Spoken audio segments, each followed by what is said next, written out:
Bonjour. Bonjour, Alain, que faisons-nous aujourd'hui? on va faire le gâteau de Xingar au thon de ligne. Pour combien de personnes? Cette recette est pour une personne. Alors, pour ce gâteau de zingar, il faut préchauffer le four. On préchauffe à 180 degrés. On prend 65 g de thon rouge coupé en petits dés, Oui, de 1 cm sur 1 à peu près, à peu près. et du pied de porc, mais alors coupé beaucoup plus finement. Beaucoup plus finement, déjà cuit, Alors, du pied de porc qu'on achète désossé et qu'on coupe en petits dés. Voilà. Et quelle quantité il faut? 100 grammes. Et on va mélanger À la fourchette, à la fourchette. On va en profiter également pour saler, un petit peu de sel. pas trop, et de poivrer également. On termine de mélanger et on est prêt pour pouvoir garnir le petit moule. Qu'on va tapisser de zingar, de tranches de zingar. zingar. Alors qu'est-ce que c'est que le zingar? Ah, le Xingar, c'est un produit merveilleux qui se trouve dans le Pays Basque. C'est la poitrine de porc qui est séchée à la cheminée et couverte de piment d'Espelette, ce qui lui donne cette originalité. Et les Basques l'appellent Xingar. Alors on prend des petits cercles et on les garnit de ces fameuses tranches de zingar. Absolument. Alors on prend 2 tranches, on les met en croix On les met en croix et on continue. et on continue pour complètement couvrir le moule de ce Xingar. Alors il faut bien le tapisser, Là, on a mis 9 tranches. 9 tranches.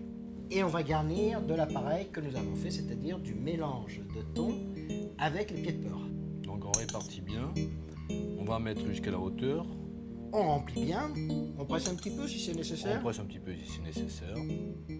Et là, on peut refermer le gâteau. Il est prêt à être enfourné. On glisse dans le four. Voilà.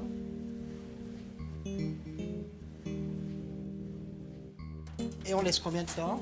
10 à 12 minutes à 180 degrés.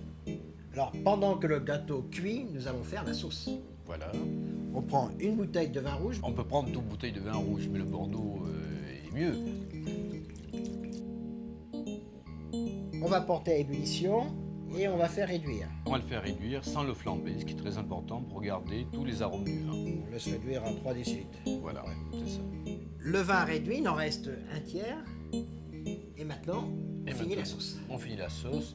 On va la nourrir un tout petit peu avec une bonne cuillerée de beurre que nous avons là. Puis à soupe. Voilà. Alors il faut du beurre bien froid, ce qui est Du important. beurre, absolument. On va lui donner quelques petits tours pour que tout se mélange bien. Alors on fait ça au fouet. Voilà. Faut pas que ça bout trop fort. hein. Non, non, il ne faut pas que ça boute trop fort.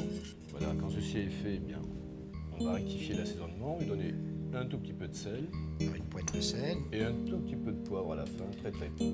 Voilà, vraiment. Très peu de poivre. hein. très peu de poivre. Le poivre brûle toujours trop. Voilà, là la sauce est prête. Et bien maintenant, on va dresser le plat. On va dresser le plat. On démoule le gâteau. On démoule le gâteau. On va le poser au centre de l'assiette. Tout doucement, on peut enlever le moule. Et maintenant, on met la sauce. On dispose la sauce généreusement tout autour. Alors un cordon. Voilà, un joli cordon. Alain, c'est du gâteau. C'est de bon temps à notre époque.